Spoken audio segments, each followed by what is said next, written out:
Hello, everyone, and welcome to another Nelson's Corner. Now, it has been quite some time since we recorded our last Nelson's Corner, and for those of you that were following along, you may recall that the last thing that we had done in Nelson's Corner, the last few videos, was taking a look into the world of design patterns, just kind of getting Zach up to speed with the different patterns out there and how they can be applied to solve common problems. It was a little while ago. It was. Now, unfortunately, Nelson's Corner had to be put on the back burner for a while. We had a lot of stuff going on, both with 3D Buzz and personally, where the only recording time that ended up being left over to spare was used for the most part for the MMO. But I am happy to report that we are now back on Nelson's Corner. And Nelson, more or less the other day, said, do we really have to continue with design patterns now? We can do that later, but can we get into something more fun to get the series going again? And so I was curious, well, what do you have in mind for fun? And he expressed the interest in designing a card game engine that basically provides the ability to play games like Magic the Gathering, which I have never played and know really nothing about. Piece of cake. So Nelson's already started working on the code, but we figured that it would be a good idea with this first video to, well, teach me what the heck's going on in Magic the Gathering so that I have an idea as to what it is Nelson will be designing, because otherwise, if I have no clue as how the engine's supposed to function, then I'm just going to be completely lost when coding begins. So I'd like to get a clear understanding of this particular card game.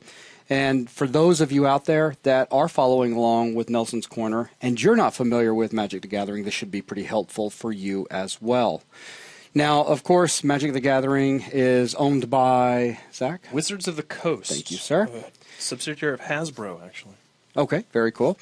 And everything that you're going to see and that we are using to explain the basic concept of the engine itself is all for educational purposes. Just keep in mind that the end goal with the engine is we're not recreating their game. The idea is to be able to have an engine strong enough that it could handle the cards that were available in their game.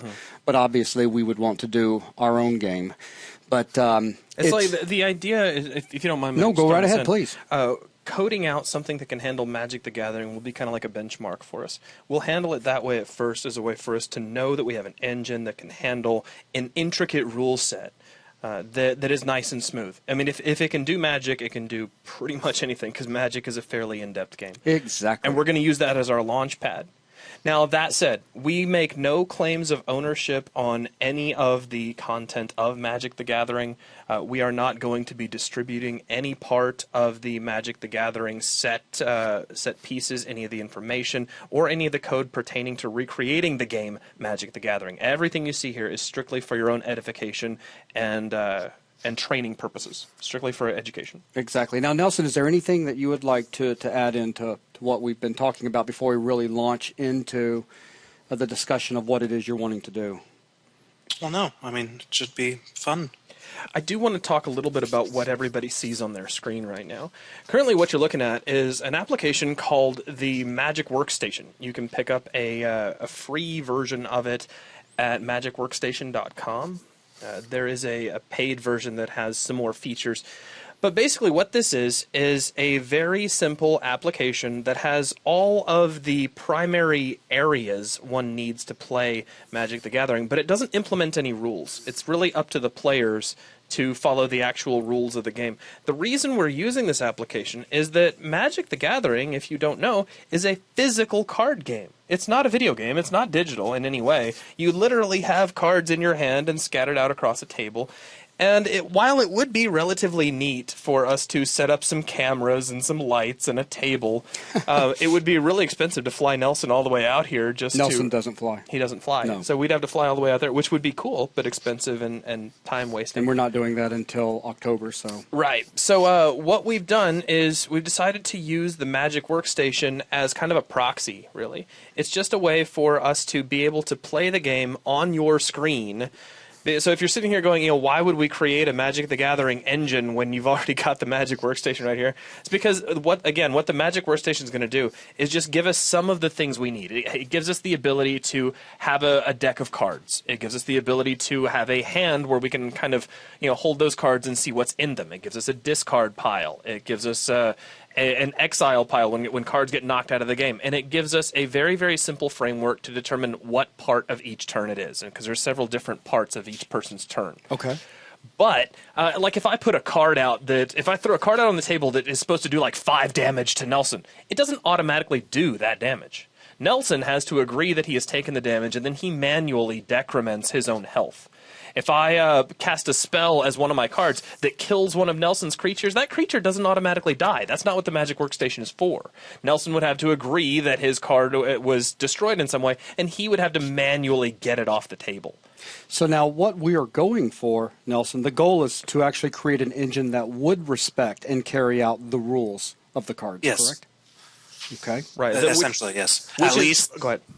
Well, at least a subset of Magic cards, because we could go on for if we wanted to handle all of them, because that's why why doesn't Magic Workstation do it? And I think one of the reasons, besides legal, is the fact that if they were to support every single Magic card, it would be unbelievably complex. So we're going to be dealing with a subset of those cards. So you're saying that this application that you're putting together is not going to be that complex?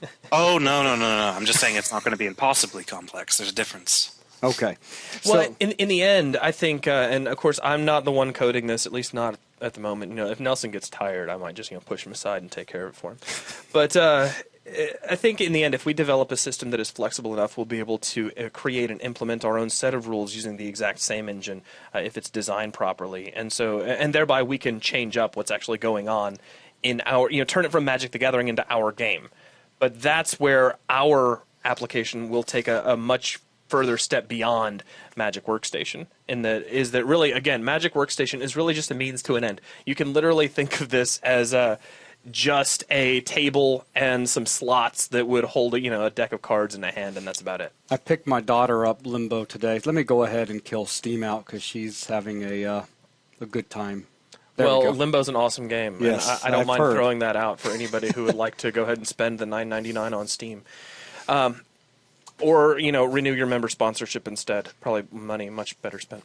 I think with that much information, knowing that really all we have here is just a tool. This is not a game. When you see the cards that we will be playing with, these are cards that Nelson actually owns. We will not be actually handing out the database information for where you can get these cards. That's not for us to give. So just in case you're wondering about that, this is just for demonstration purposes to teach you a general set of rules for how Magic the Gathering is played.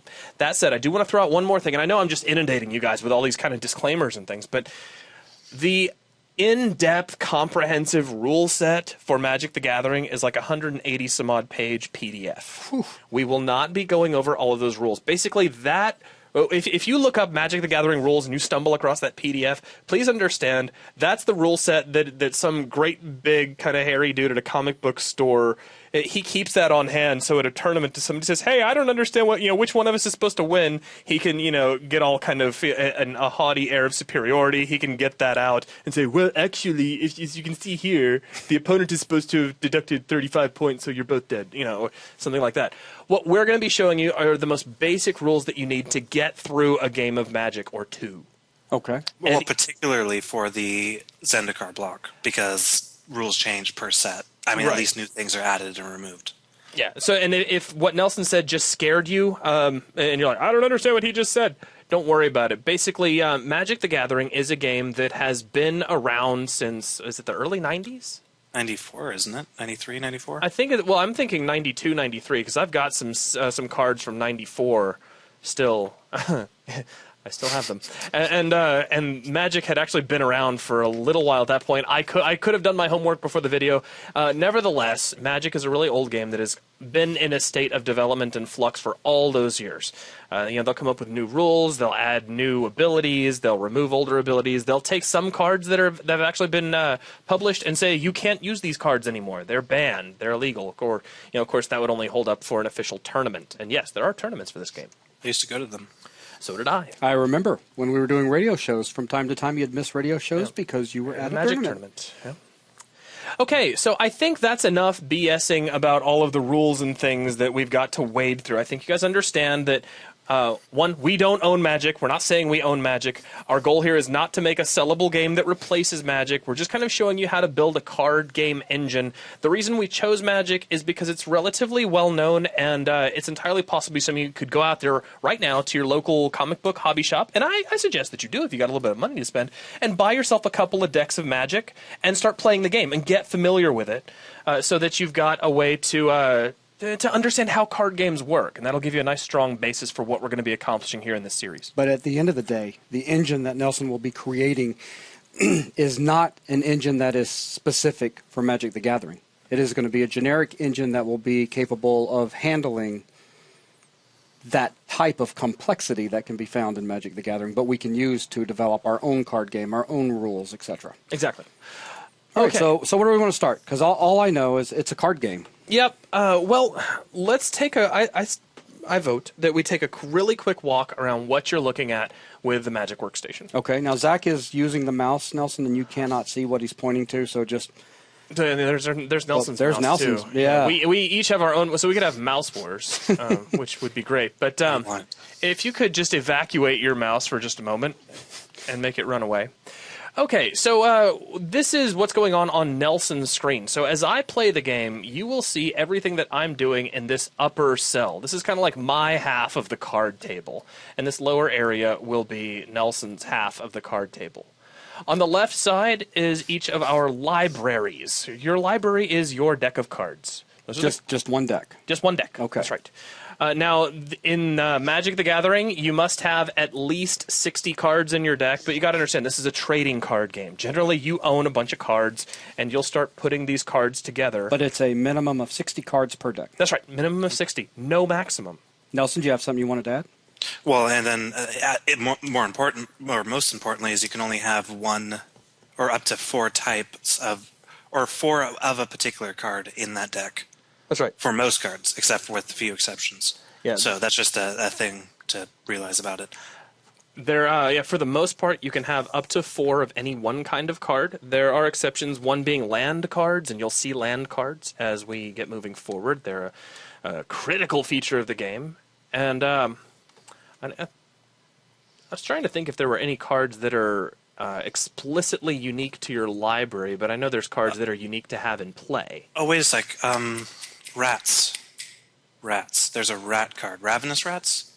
That says you can have as many of them as you want in your deck? Well, hang on a second. Let's stick with the basic rules. Yeah, thank you. The basic rules say that you cannot have more than 4 of any one kind of card in your deck. Now, that said, there is what is called the golden rule of Magic the Gathering, and this would be important and something that we'd certainly have to think about if we were trying to push this in a strictly Magic sense, is that the text on a card always supersedes the rules of the game. Okay. So if you see some text on any one of your cards that says something that is actually against the rules, the card comes first. Okay. So if in the case that Nelson mentioned, he mentioned a particular card which actually says on the card that you may have as many of these in your deck as you like. That, because it's on the card itself, supersedes your primary rule of 4 to a deck. Okay. So pretty basic. Now, there's some other areas of the board, so to speak, that have been kind of set aside for us. If you're actually playing this on a table, you won't really have like little drawn rectangles to show where these go, but these are some important areas you're going to have to keep in mind. This little icon here on the left represents my deck. Currently it says that I have 60 cards. Just underneath this, this is my hand, and this currently says I have 0 cards in my hand. I have not drawn any cards, so that makes a lot of sense. Down from here is my graveyard. think of this like a discard pile. If you've ever played any card game, even with like, standard playing cards, where you ever have to discard a card, it's the same thing. It's just referred to in the rules as your graveyard. When a creature dies or when you cast a spell, that card, when you're done with it, when it leaves the battlefield, generally, and this is the battlefield, when it leaves the table, we'll stay with the table for now, it generally goes into your graveyard or discard pile. Okay. This little guy down here are cards that have been removed from the game. And sometimes you will see a card which actually says, remove this card from the game. It means it's not in your graveyard. The reason that's important is that there are certain abilities, certain cards, which allow you to pull a card out of your graveyard and either put it back into play or put it back into your hand or put it back in your library or do all kinds of things with it. Generally, exiled cards, cards that are removed from the game, are literally out of the game. They are gone and you will never be able to use them again until this game is over. Okay. Now, that I think is enough to get us started. What are all those colored circles? I really I don't know. Nelson, do you know what all these colored circles are? I haven't used them yet. They're to well, this is kind of they're to count how much of a particular color of mana is in your mana pool. Okay. All right, so but that's obvious that we haven't talked about mana pools yet. Yeah, okay, that just makes them a matter of convenience, which honestly, that's why I've never used them, because I generally don't need that. Okay, good enough. All right, so I see, so we could each have avatars, players. What's the 20? Is that your life? 20, yep, that's how many life you start with it. Every game of Magic the Gathering starts out with each player having 20 life. Nelson? Oh, yeah, I was going to talk about the lose conditions of Magic, or are we just still going over the interface? I think he's close to being done with the interface. I'm close to being done with the interface. Okay. In this little bar down here, you'll notice we've got our little deck of cards, or its representation. The reason this is down here, because you notice we had our little library icon here. The reason we have another one down here is this is what we use to draw cards. You'll double-click on this, and this will draw a card off the top of the library and put it in. You can also right-click on a lot of these. Now, I can't right-click on Nelson's screen. So what I can do is I actually have a copy of this running locally. So I'm going to really carefully try to overlay this. If I'm off by a couple of pixels, I ask that you bear with me. But I can right-click on my library, and you'll see there's all kinds of operations I can perform.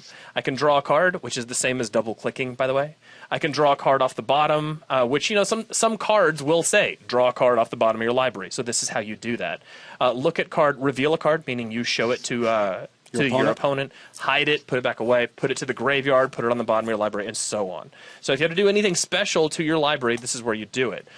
Same with all of these icons as well. So you have My Graveyard, My Card, and on your library up here, you have some similar options. So it's like draw X cards. As soon as I hit this, I get a number. Enter the number of cards you wish to draw. Okay. So it can save you if you don't want to, click on this 7 times. You can actually just choose the number immediately. But sometimes a card will enter gameplay which says, take the top cards of your library and look at them, or put them in the graveyard, or do heaven only knows what. In fact, there are some cards, we might even stumble across a couple of these tonight, which require that you go through your library and do something. Like a card will say, go through your library and find all cards of this type and put them in your hand. Okay. And so in this case, you can click on My Library, and it will give you a list of all of the cards in your library. And gotcha. you may do things with them. You may reorder them. Now, right now, this is the shuffled stack, so if you're thinking this like a real card game, you don't really want to muck with this too much, because that would be like, stacking your deck, basically. So let's go ahead and just close that for now. So I think that's like the basics of most of your operations. This great big area of the table, we need to kind of talk about. You have a little thin bar at the bottom. Your hand is going to be displayed here. Each card you hold in your hand will be shown down here. As you click on each one, you'll get a great big representation of it in the upper right-hand corner of the interface. Now, when we're on Nelson's computer, Nelson has a lot of the artwork, which we cannot redistribute, so don't ask. So you'll actually see what the card will look like if you were to purchase it. I do not own these cards, so I don't have the artwork. Now, the great big area, this is known as the battlefield. This is where you're going to put all of the cards that enter play. Now, there are some conventions, and I've used the term very loosely, some conventions as to what types of cards go where, but there are no hard and fast rules.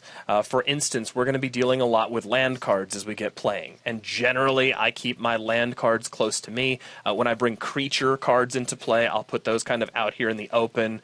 You'll also have things like artifacts or enchantments, cards that will remain in play at all times, and it's kind of up to you to find a nice organized way to arrange them. But there is no hard and fast rule saying they've got to be placed just so. That's it. That's the entire interface. Each one of these buttons that you see here, I generally don't find myself using many of these. I will use this one because it's convenient. That's for untapping. That will become more clearer as we actually play the game. And then when it's somebody else's turn, we have this little button here at the end, which if you double-click, it flips over to the other person's turn. And you can see how this line kind of designates whose turn it is. Gotcha. If the buttons are on your opponent's side, it's their turn. If the buttons are on your side, it's your turn. But notice, again, because no rules are implemented in Magic Workstation, I can sit here and keep flipping the turns back over and over. I can grab Nelson's cards and do things with them at any time. So it's one of those things where, just like in the real world, if playing the game, there's got to be a certain level of trust. And you're just kind of accepting the way things turn out. So you'll notice each time I flip this over, the turn increment, the turn number increments, we're going to ignore that for now because I've been playing with stuff. Mm-hmm. So if you're wondering why the game is already 9 turns in, it's just because I've been pushing buttons. As we start playing the game, we will be discussing the phases of each turn. And you can almost hear the italics in my voice, the phases of each turn. Each one of these buttons that you see represents a different phase, and these are just ways to automate the things that go on in that phase. Such as untapping, which I already mentioned, upkeep, which is, it varies from card to card. Some cards require you do something at the beginning of each turn, and that's known as upkeep. We'll talk about that later. There's drawing cards, and so on and so forth. Honestly, when I'm playing this game, I use maybe the first 3 of these occasionally, and that's pretty much it. Okay. So are there any questions so far over this as it stands? So far, it seems pretty simple as far as the UI goes. As far as the program goes, it actually is pretty simple. There are some specialty cases which exist kind of up here inside the menus. I'm not going to go over each and every one, but for instance, like for the game, if you have to do something really erratic with your life, like if you magically somehow get like 180 life in one go, you can set your life to 180. Gotcha. Should you need to do that. Because if you right-click here on this guy, you can do little things to your life. You can increment or decrement it, and these are some common values. Sure. Generally, this is about all you'd ever need. But if you had to do something really crazy, then you can set it over here much more quickly. Okay. That's about it. Everything else I think we can kind of show as we go through. Of course, on the right-hand side, if you're playing across the internet with somebody who can't hear you, like over Skype or something, or Ventrilo, then you've got a little chat window where you can talk back and forth, along with some buttons to make some things a little easier, like, I'm thinking, leave me alone. And if I scroll down to the bottom, you can see where we're actually typing, and you can see Nelson actually replying stuff. Cool. Okay. So now I'm going to get my screen out of the way. And here's how this is going to actually play out. Again, right now we're back on Nelson's screen. Now notice they look exactly the same for obvious reasons. We're both running the app. He's running it out where he is in Washington. I'm running it out here in Tennessee. And as we play the game, I will be this upper area now because, again, we're over on Nelson's screen.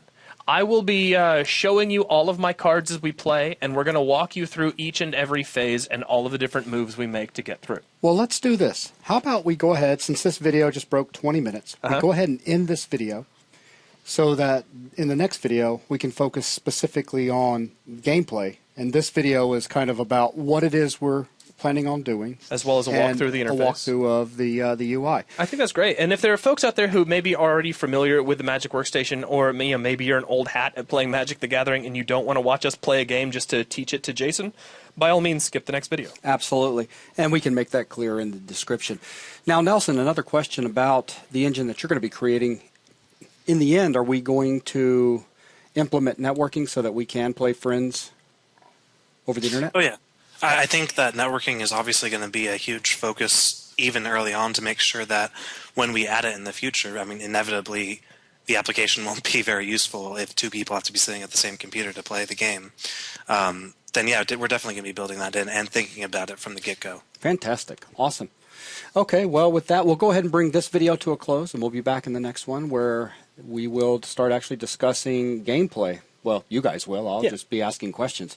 So thanks a lot, everyone, and we'll see you in the next video.